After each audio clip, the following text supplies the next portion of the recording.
Welcome to Whiskey Cast, cask strength conversation, featuring news and interviews from the world of whiskey. I'm Mark Gillespie. This is episode number 757 for March 3rd, 2019. Coming up in a few minutes. When we talked about this job, it sounded perfect. I was like, oh, it's going to be entrepreneurial. We want you to do things differently. We're going to totally get behind that. So this was my first opportunity to be like, oh, I haven't even started, but, can you be flexible to help me with this really unique thing? And, so far, from that moment forward, they've totally put their money where their mouth is and really let me do things differently. It's been a year since Nicole Austin took over as the head distiller and general manager at Diageo's Cascade Hollow Distillery in Tullahoma, Tennessee, the home of George Dickel Tennessee whiskey. Now, what was that really unique thing that she needed in order to take the job? We'll find out on Whiskey Cast in depth, along with the details on her first George Dickel release that's coming soon. It's all just ahead, along with the What I'm Tasting This Week department, Behind the Label, and much more. All on this episode of Whiskey Cast. Whiskey Cast, brought to you by Redbreast, the definitive single pot still Irish whiskey. Those in the know Redbreast.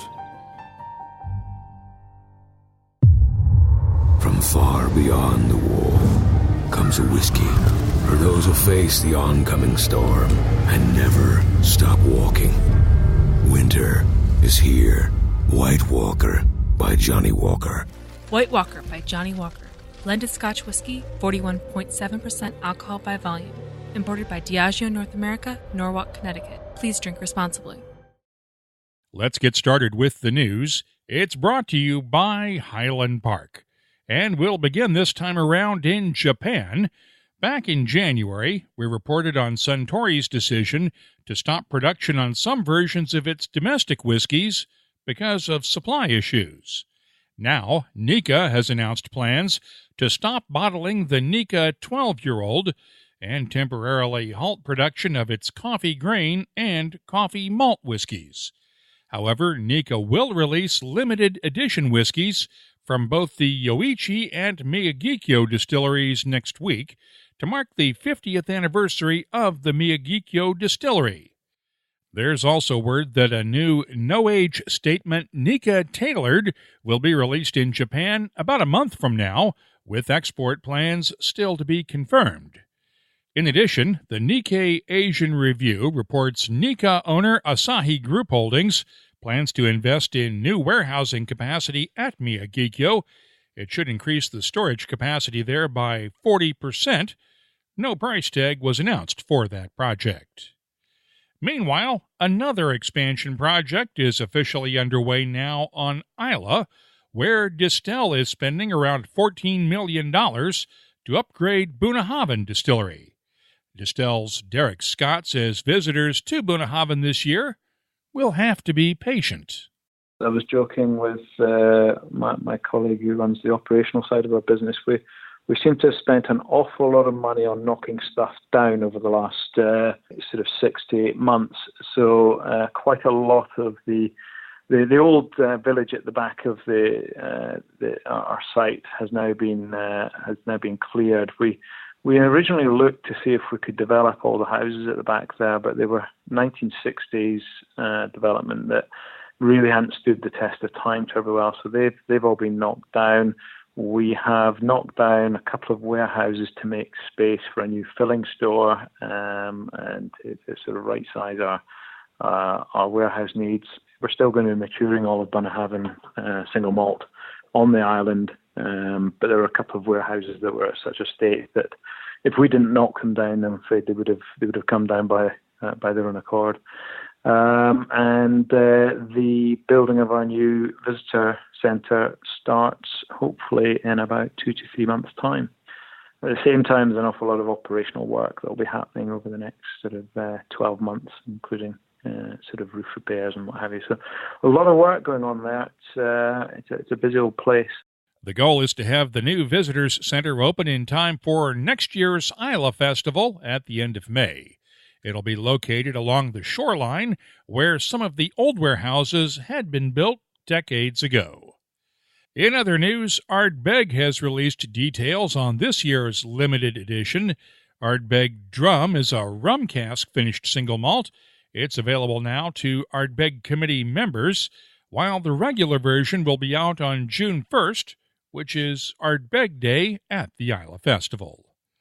Other new releases, Bladnoch has released a 17-year-old single malt. It's the first release from Bladnoch since Ian McMillan stepped down as distillery manager and blender at the end of January. The whiskey was distilled in 2001 and finished in California red wine casks. It's available now in the UK and Europe and will be available soon in the US, Asia, and Australia. Ireland's Clonakilty Distillery has released another expression in its cask finish series.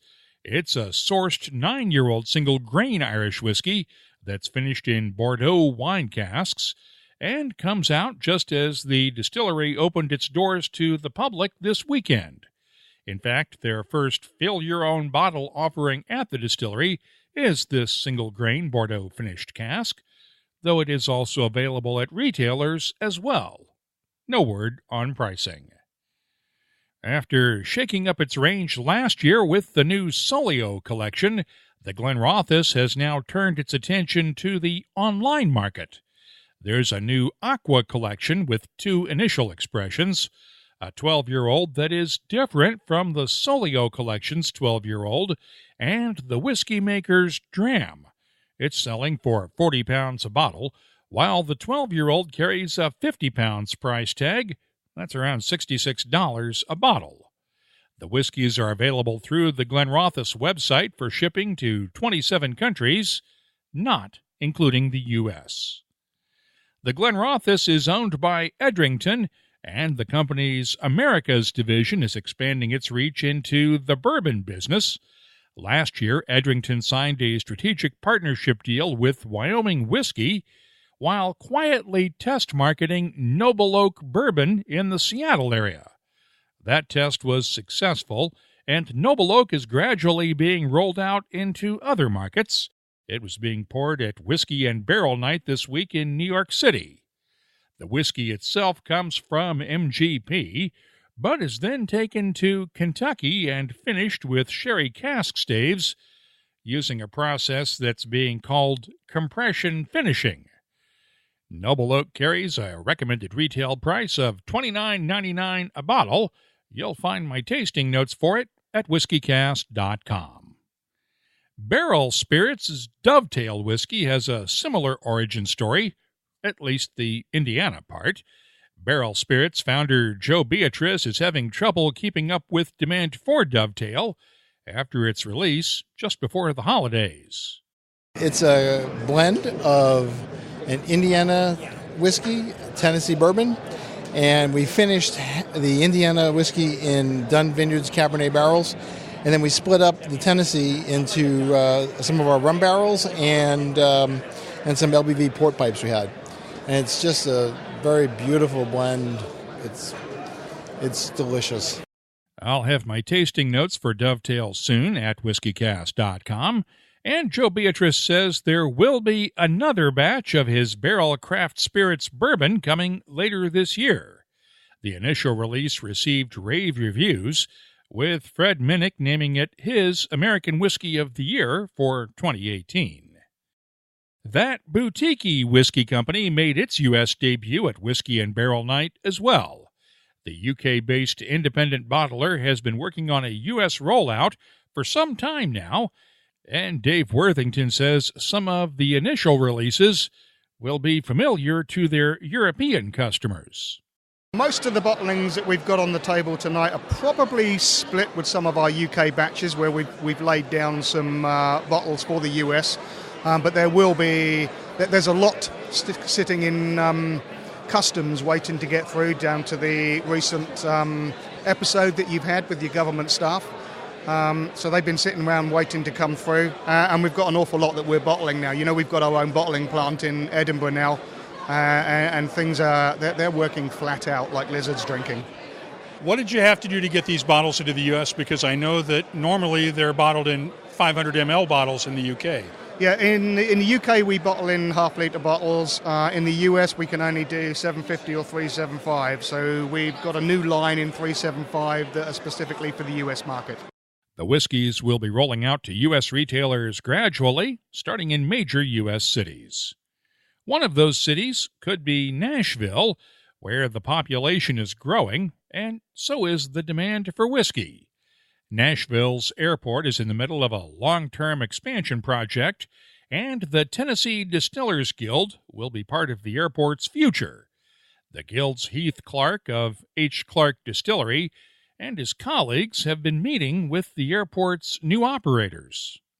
As a guild, we spent a lot of time with them, letting them know how important whiskey is to the state of Tennessee and how much of a cultural driver it is.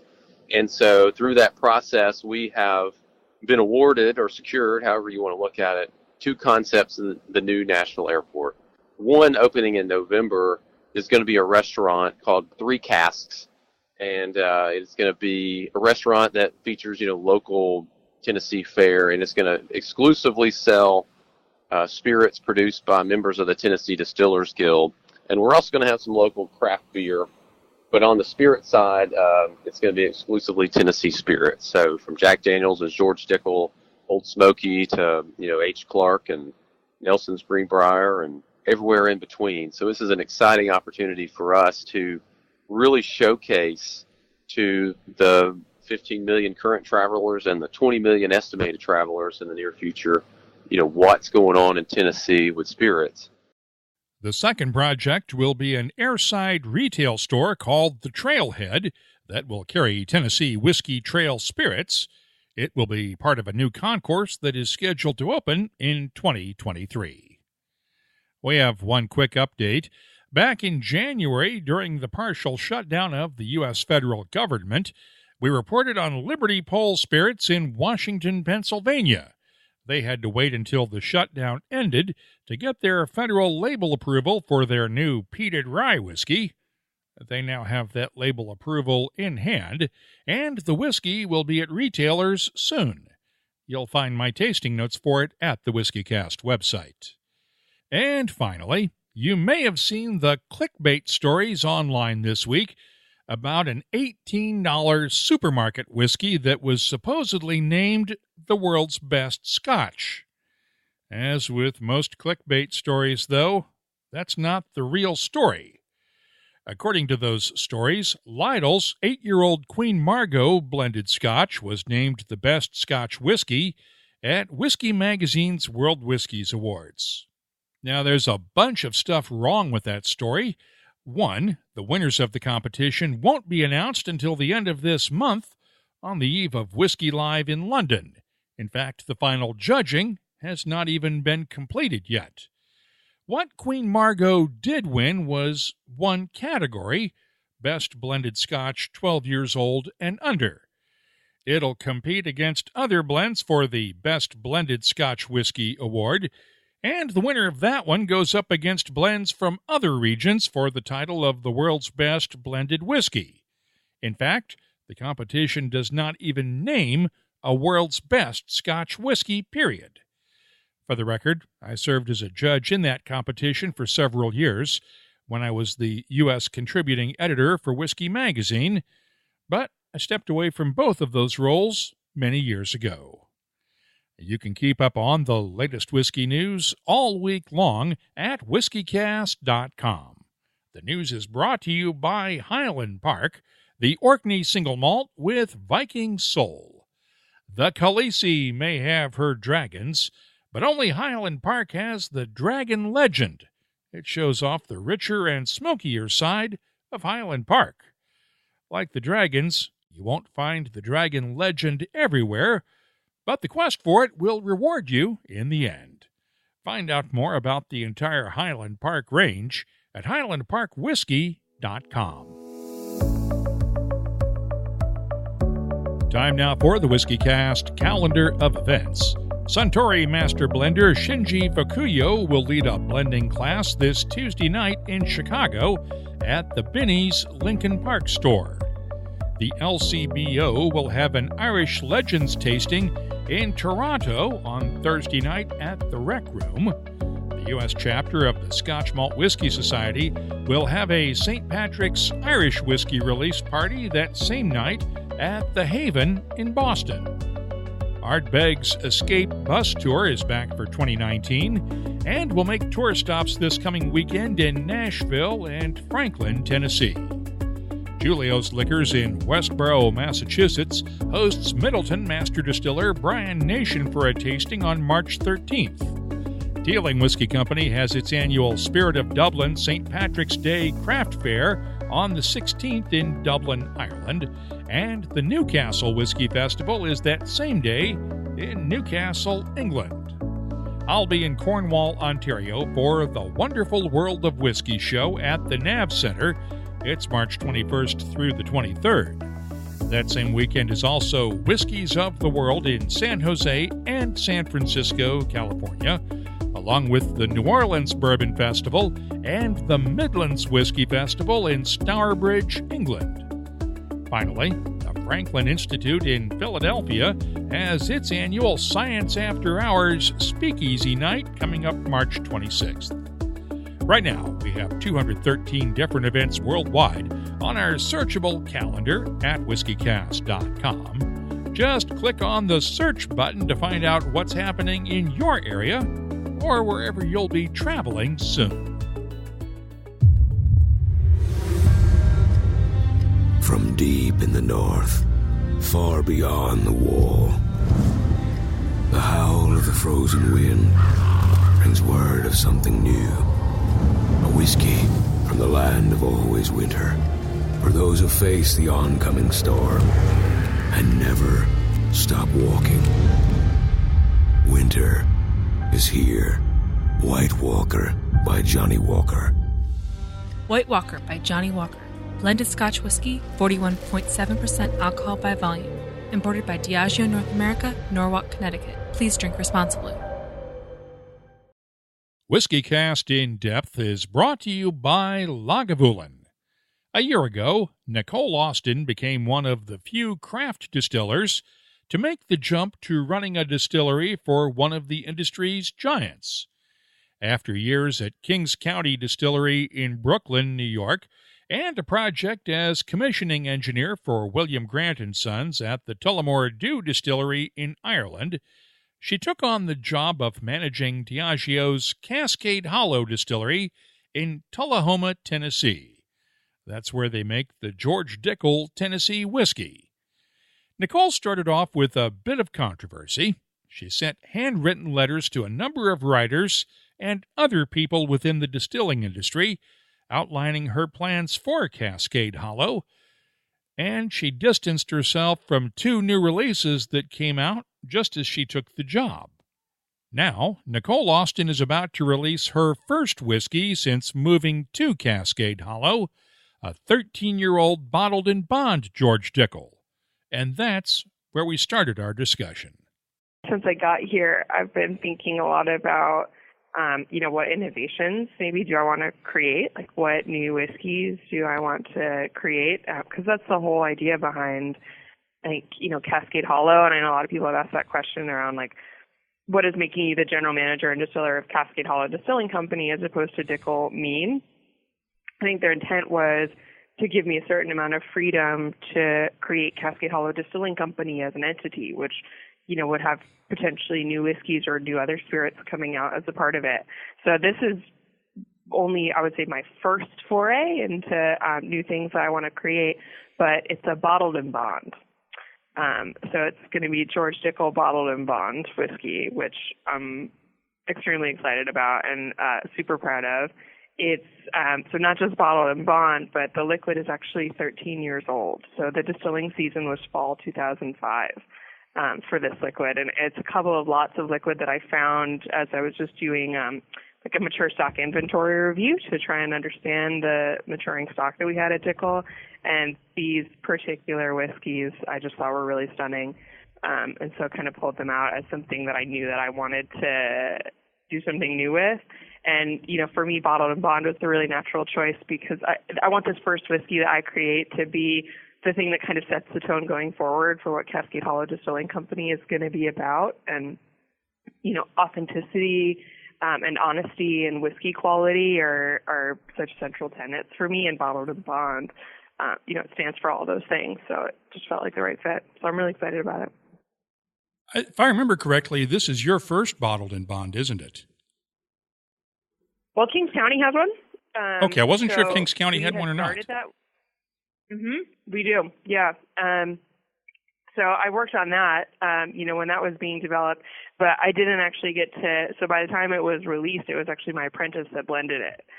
So I was in Ireland when they actually released it. So I worked on a lot of the planning and the distillation, but I never got to see it all the way through. So this is almost like, it's like the Goldilocks, catching it. Like I got to make one and I got to blend one. So in two different places. Isn't that the distiller's dilemma? You always have to think about somebody else is going to be actually blending or bottling the whiskey that you're making, just like your apprentice did what you distilled at Kings County. I know it's I guess my hope is that this time I'll stick around long enough to see some of these things all the way to fruition, I'd say that's my goal, to finally be able to shepherd some things through its whole lifetime at scale. We got to do that at Kings County. I got to see a lot of things from beginning to end, but I really want to have a broader impact, on the market. So, it's like everyone get excited about all the innovative whiskeys that I'm working on. They'll be out in just 4 to 5 years, get pumped. We never really got a chance to talk after you took the job last year. What prompted you to make the move from Brooklyn to Tullahoma?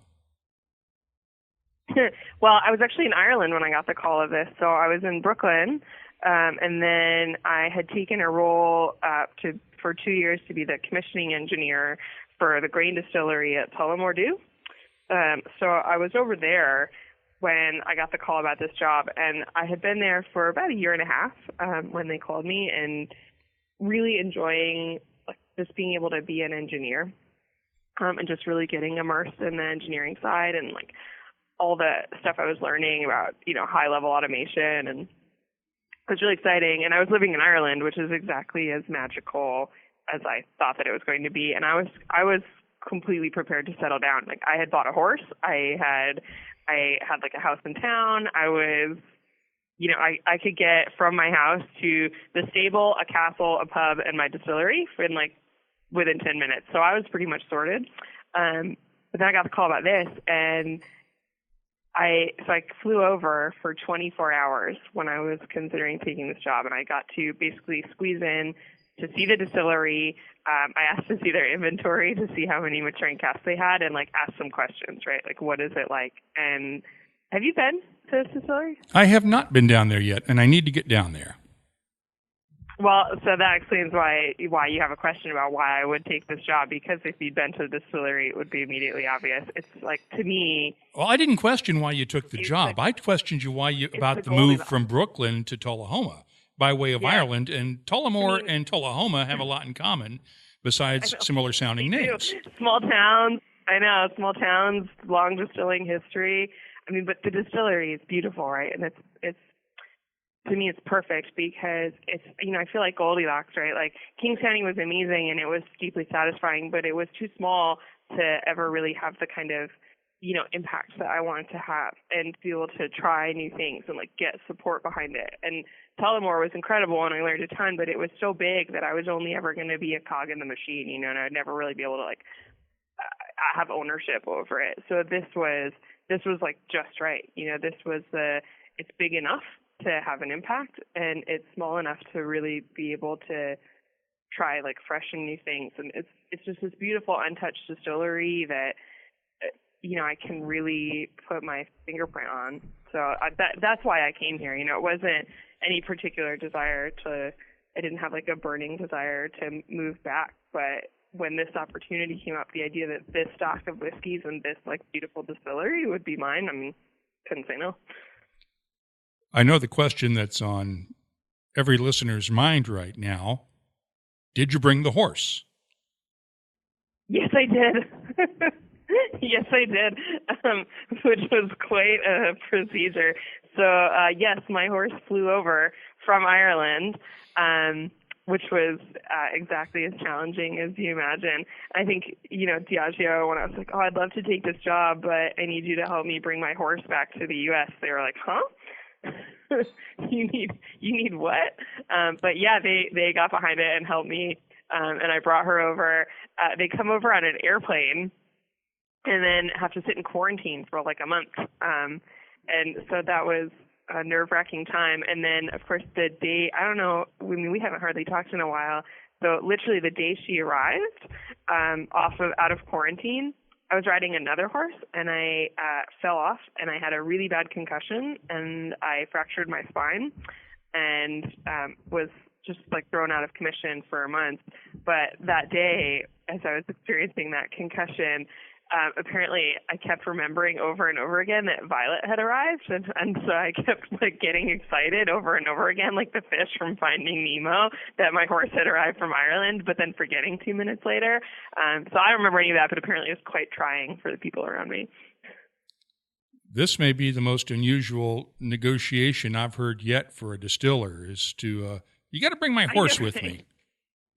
Yeah, like I'm not asking for vacation time or a bonus structure. Like I need you to help me ship a horse across the ocean. They're like, okay.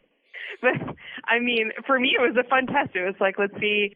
When we talked about this job, it sounded perfect. It was like, oh, it's going to be entrepreneurial. We want you to do things differently. We're going to totally get behind that. So this was my first opportunity to be like, oh, I haven't even started, but can you be flexible to help me with this really unique thing? And so far, from that moment forward, they've totally put their money where their mouth is and really let me do things differently. Which I think for a company as big as Diageo, that's a pretty big deal. I am looking right now at a letter that you sent me right after you took this job. Yes. Red paper, white ink, and I want to read a quote from this. I was really cursing myself for having that idea of like that nice white pen because it took forever, but yes, go on. Before I got here, there were a couple of new projects already in the works. George Dickel Tabasco Barrel Finish and Cascade Blonde American Whiskey. In May, Cascade Blonde will launch in 2 test markets, and George Dickel Tabasco Barrel Finish will be distributed nationally. I know a lot of people are going to enjoy both of these spirits. They are great products. But I think it's important to share that they are not 100% in line with my vision for Cascade Hollow Distilling Company. I have some ideas about how we can evolve them, and we'll make a commitment to you and the consumers to let you know the changes I implement. That is the first time, that I've ever gotten a handwritten letter from a distillery manager upon taking a new job. It's also the first letter I've gotten from a new distillery manager essentially slagging off the products that came before them. And it took a lot of guts to send that for one. I'm sorry, go ahead. No, I don't know if I would say I'm slagging them off, but I get what you're saying. Yeah, it wasn't easy to get people aligned with sending that letter. But for me, it was really important. Whiskey is a small community, and I care a lot about being a part of the community, and I care a lot about, the whiskey enthusiasts. And to me, taking this role and the whole idea of it as an entrepreneurial role is that I really own everything that's happening with Cascade Hollow. So I really felt like it was important to talk to the people that I really respect about, my vision and what it was. And what has your vision been, and what was the reaction within the company to that, and what changes did you make? So a couple of changes. So there were I think people initially were a little trepidatious about, like, well, I didn't fully understand, why do you feel the need to send this letter? What is this about? But then after I wrote it and they got to read it, I think they came to understand, that this was the virtue of an entrepreneurial model, right? Someone that really cares so much about every single detail that they would go so far as to generate this. So most people were very supportive, by the time it actually came out to sending the letter. And so changes that I have made, there are a number of them, right? So around Cascade Blonde, I have been working to both distill some liquids potentially here that might be used inside Cascade Blonde, and also look in our maturing stock to see, are there whiskeys that were actually made here or could be made here in Tullahoma that could potentially be used in that whiskey to blend in so that it really has some authentic roots to this distillery before we sell it widely. So that's something that I've been working on. And it's been a really exciting project for me because anyways, when I came here, one of the first things that I wanted to do was, really take the distillery for a test drive and see what its capabilities are. We have a new still section that was installed right after I started. So it was fun for me, and I think important for me to understand what the distilling capabilities of that still section were. So I really tried a couple of different whiskeys to see, what was the distillery capable of producing. And hopefully one day I'll be able to use some of those in Cascade Blonde so I can give it some roots in a blend here, before we take it more widely.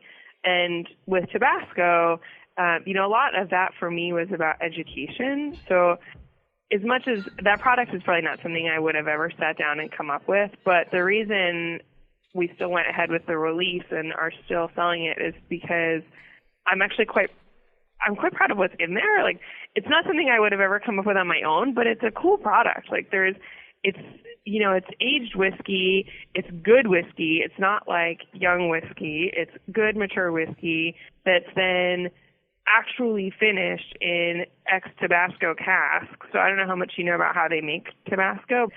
They ferment the pepper paste for 3 years in these ex-whiskey barrels. So we then literally took those barrels and rested for 30 days some of our mature whiskey, basically Dickel 8 in those barrels, and then dumped it out, and that gives it its heat, and blended that in along with an essence of Tabasco, which is, it sounds like one of those things you're like, what does that even mean? But it's literally a distillate of Tabasco sauce. So you get the nose and character, and then a little bit of cane syrup. So all of the ingredients to me are something that, like, I'm proud of. It's not some weird flavoring that's manufactured somewhere that is artificial and you have no idea what it is. Like, everything about it is done in a way that I think we can feel proud of.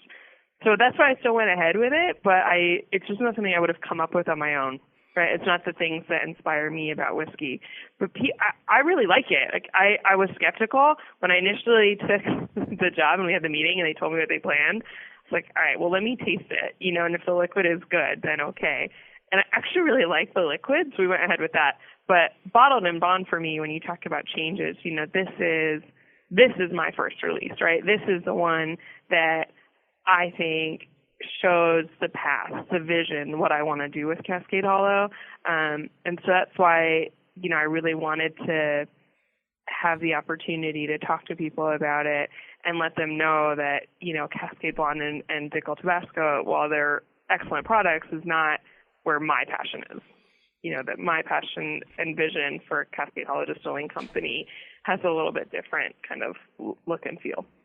I think it's fair to say that not every whiskey is for or will appeal to everyone or every individual person. Exactly. So I think that's a bit of a saving grace for the Tabasco barrel finish. I will readily admit it was not one of my favorites, but I can see where some people might like it. Yeah, I think it's something that, you can explain what all the ingredients are. They're real things. It's made with care. It's nothing not to be proud of, even though it's not for everybody. When will the bottled in bond be out? Who gets it? And what are the details? Good question. So it's coming out at the end of this fiscal year, so it'll be like late spring, early summer. And it will be allocated. We're mainly sending it to the Southeast, so to the American Southeast, so Tennessee and points south and east. Will it be also permanent, or California, is this just a one-timer? Yeah, good question. So the honest answer is I haven't decided. So I found these particular lots of whiskey. I think they're really amazing. I'm releasing them in bottled and bond. I have a vision. So I think that people will love it. I think there's an absolute demand and a need for high-quality whiskey that's mature in North American whiskey, but at an affordable price point. The intent is to release this not with like a uber luxury price tag that makes it unattainable. It's a North American whiskey, and my feeling has always been that what's great about North American whiskey and bourbon whiskeys is that they're affordable luxuries. They're meant to be approachable. So I think, and I believe there's going to be a lot of demand for this, but I don't know. So, if I put this out there and it turns out actually nobody cares, then probably I won't do it again. But if it turns out that people do care and they are interested, my vision for Bottled and Bond would hopefully be to release possibly a different liquid next year. So, still a Bottled and Bond, but maybe from a different distilling season. So could potentially be, older or younger, but based on, my review of the mature stocks and what I think is really interesting. Your entire background until the last year or so, and I guess we really should say before you went to Tullamore, was as a craft distiller and whiskey blender. Yes. And you probably are among the first of the longtime craft distillers that worked for independents to join one of the major whiskey makers as a head distiller and distillery manager. What does that mean to you? Yeah, good question. So initially, I was a little afraid, honestly, because the craft distilling community really meant a lot to me. I was not just a distiller in that community, but, I had founded the New York State Distillers Guild. I was a founding member of the board of directors for the American Craft Spirits Association. I was co-chair of the legislative committee. I, was co-chair of the convention committee years ago. I was co-chair of the state guild committee. I really cared a lot about the future of the craft distillers in the U.S. And I had a fear that when I took a role with a big company like this, that would sort of mean losing my place among them. And I was concerned about it. And I talked to a lot of people before I took the role, like, will people be mad? Will they not want to let me, be a leader in their community anymore once I take this role? And, so that's why it's important to have some friends that you trust, because they strongly reassured me, like, no, Nicole, you've been here for years. You've been working so hard. Like, people are still going to care a lot about you when you take this job. And that definitely proved to be true. The announcement was actually made about me taking this role when I was at the American Craft Spirits Association convention last year.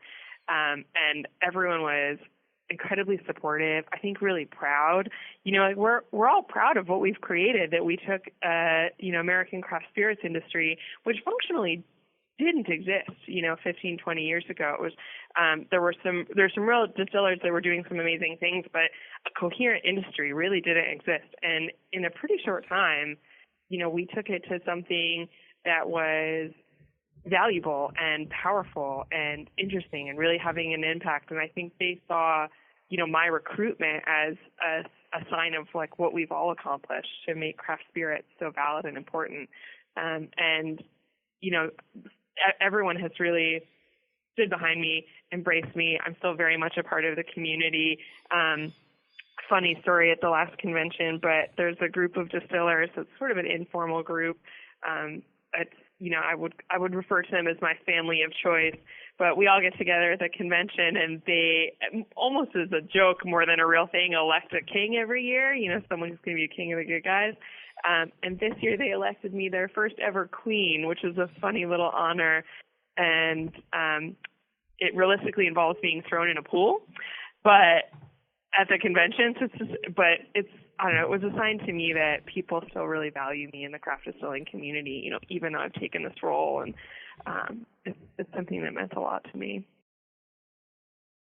What do you think the future is going to hold for you and for Dickel and Cascade Hollow? I hope man, what do I think? I don't know. It's but I hope that, you know, my goal for this distillery is for it to become the most trusted spirits company in America. So that's my vision. That's what I want to achieve. I want consumers and folks in the industry to know that what we do and the liquids that we produce are something that you can really trust, are going to be high quality, good value, you know, that we love and respect our industry and our community. So that's my vision for the company. And my hope is that that also leads to growth. You know, I'd like to put new whiskeys out. I'd like to grow, you know, the number of folks that are drinking whiskeys from Cascade Hollow and, you know, more consumers, and just get it bigger so that we can really have an impact. Now, your background is in chemical engineering. Is this the most fun a chemical engineer can have? I'm pretty sure. Yeah. No, I'm pretty 100% sure that this is absolutely the most fun that a chemical engineer could have. And I really feel like more people would stick with it if someone told you a little bit earlier that this was the kind of job you could do. You know, when I graduated, it was like oil and gas, pharmaceutical, you know, or big food, right? Like Kraft and Pepsi. And I didn't want to do any of those. They did not look fun at all or like, you know, valuable at all. So I went into environmental engineering and thought I was going to become the next Erin Brockovich, and ended up working in like wastewater treatment plants in New York City, which was exactly as glamorous as you would imagine. And it wasn't until I was in a bar, actually. Did you ever get to go to Char Number 4? Yeah. When it was on Smith Street in Brooklyn? Yeah. So I was in there in that like fabulous, you know, bastion of whiskey, and Jeff Galley was pouring me some whiskeys and talking about how they were distilled, and I just had that, oh my God, that like moment of, I literally went to school to learn how to distill things. Why did no one tell me that you could make whiskey with this? So that was it. That was my moment. I decided this was obviously what I was meant to do. It definitely is the most fun you could have as a chemical engineer. I also think it's the closest an engineer can get to making art, you know, which I always desperately wanted to do, but just had no talent of any kind. So this was the closest I could come to having a like artful cultural impact when my main skill was math. So instead of becoming the next Erin Brockovich, you get to be the first Nicole Austin. Oh, yeah, I guess so. Who do you think would play me in a feature film? I have no idea. But it should be a fun movie. It would have to be an independent movie, though, of course. Oh, clearly, yes. No, definitely. Thanks to Nicole Austin of Cascade Hollow Distillery for spending some time with us this week on Whiskey Cast In Depth. It's brought to you by Lagavulin, the legendary Islay single malt. Look for the new House Lannister Lagavulin 9-year-old. It's part of the Game of Thrones single malt Scotch whiskey collection from Diageo and HBO. Look for it at a whiskey shop near you, and check out the rest of the Lagavulin single malts at malts.com. The What I'm Tasting This Week department is brought to you by Heaven Hill Distillery. Let's start off with the new Bunnahabhain Toychek Ada, which replaces the original Toychek in the Bunnahabhain lineup. The name is Scots Gaelic for Smoky 2. It's bottled at 46.3% ABV and is matured using a majority of ex-sherry casks. The nose is peaty and slightly medicinal, with notes of salted caramel, honey, toffee, and vanilla. The taste is tart, briny, and smoky with lemon pepper, clove, toffee, and salted caramel. The finish is nice and long with a good balance of smokiness, spices, and brine. I'm scoring the Bunnahabhain Toychek Ada a 93. Next up, it's rare to find a Glenrothes single malt matured in bourbon casks, since the distillery's official bottlings tend to focus on sherry casks. That boutique whiskey company's latest Glenrothes single cask bottling is a 20-year-old ex-bourbon cask. It's bottled at 56.4% ABV. The nose has notes of honey, vanilla, muted spices, and a soft oakiness. The taste is spicy with clove and cinnamon notes balanced by honey, vanilla, and cocoa. The finish is long and spicy with a slight tartness. And I'm scoring the Glenrothes 20-year-old single cask from that boutique whiskey company a 92. I'll have more tasting notes in just a minute. But first, our tasting notes are brought to you by Heaven Hill Distillery. Heaven Hill's rickhouses hold more than 1 million barrels of maturing whiskey. Each and every one of those barrels represents part of Heaven Hill's 85-year tradition of making whiskey, and it's one part of the process that technology can't improve on. Get the whole story at heavenhilldistillery.com. Think wisely, drink wisely. Oregon's Rogue Ales and Spirits has released its 2019 batch of Rolling Thunder Stouted Single Malt Whiskey that's inspired by its Rolling Thunder Stout beer. The whiskey is first aged for a year in Oregon oak casks from Rogue's own in-house cooperage. Then the whiskey is moved to new barrels, while the original ones are used to hold Rolling Thunder Stout for 9 months. After that, the beer gets bottled, while the original whiskey goes back into those beer-soaked barrels for 2 more years. The whiskey is bottled at 48.5% ABV. The nose has notes of dark chocolate, black cherries, dried fruits, coffee beans, and hints of caramel, molasses, and vanilla. The taste is complex and changes with time. It starts off with chocolate, coffee beans, honey, and great spicy notes of black pepper and allspice. But then it changes and shows off the stout influence with a creamy maltiness, caramel, and honey flavor that lasts through the finish with just a few lingering hints of spice. This may be one of the best takes on a beer-influenced whiskey yet. I'm scoring the Rogue 2019 Rolling Thunder Stouted Whiskey a 93. And finally, let's look at the Two Brewers Release 13 Canadian Single Malt from Yukon Spirits in Whitehorse, Yukon. This one is from their Peated series, and it's bottled at 43% ABV. The nose has a subtle smokiness and touches of black tea with honey, caramel, and hints of dried fruits in the background.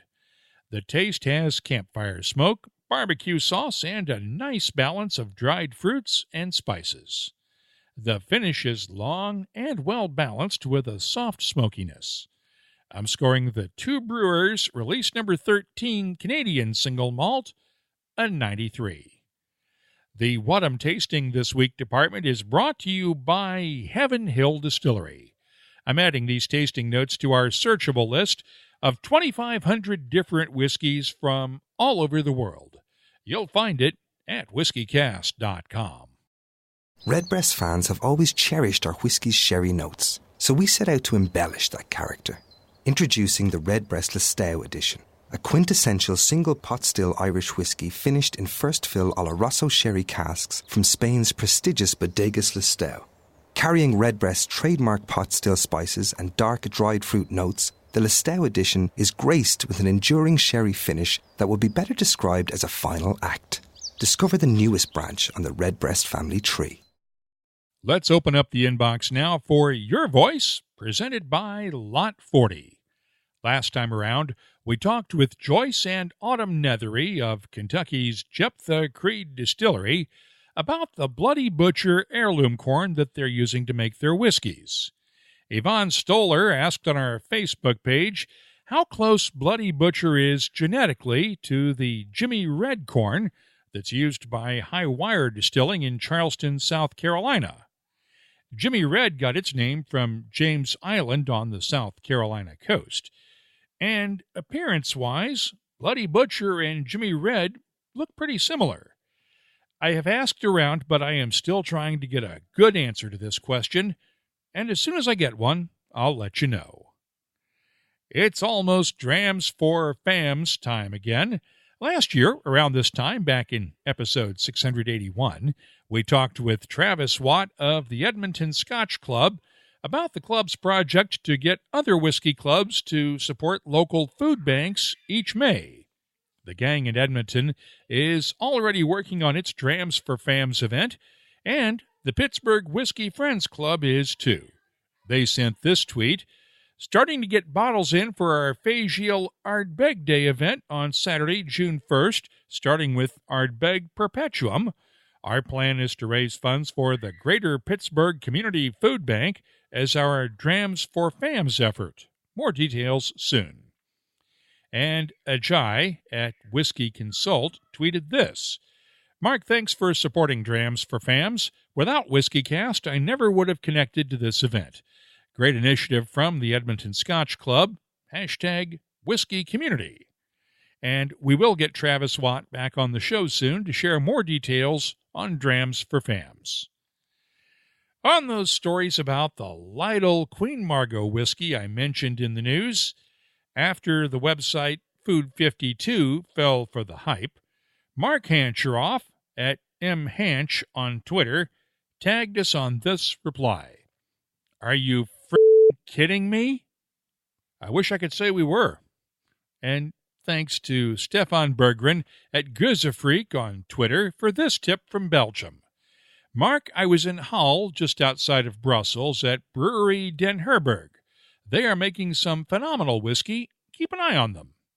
Well, I had not yet heard of Den Herberg, but as good as the Belgians are at brewing beer, I'm surprised we don't see more Belgian whiskeys being made, and I will keep an eye on them. If you have something you'd like to share with whiskey lovers around the world, well, you can always get in touch with us on social media. We're on Facebook, Twitter, and Instagram at WhiskeyCast. And if you've deleted all of your social media accounts, well, you can still reach us by email. The address is comments@whiskeycast.com. Your voice is presented by Lot 40, Canada's award-winning 100% pot still rye whiskey. Lot 40, unapologetically Canadian. Please drink responsibly. Let's close out the show now with Behind the Label, our look at the history, science, and other stuff that make whiskey unique. It's brought to you by Writer's Tears. Pop quiz time. Name the 5 whiskey regions of Scotland. I'll wait. Of course, the answer is the Highlands, Speyside, the Lowlands, Campbellton, and Islay. Now, a whiskey maker is not required to use a regional designation on its labels. But if it does, that designation has to actually reflect where the distillery is located.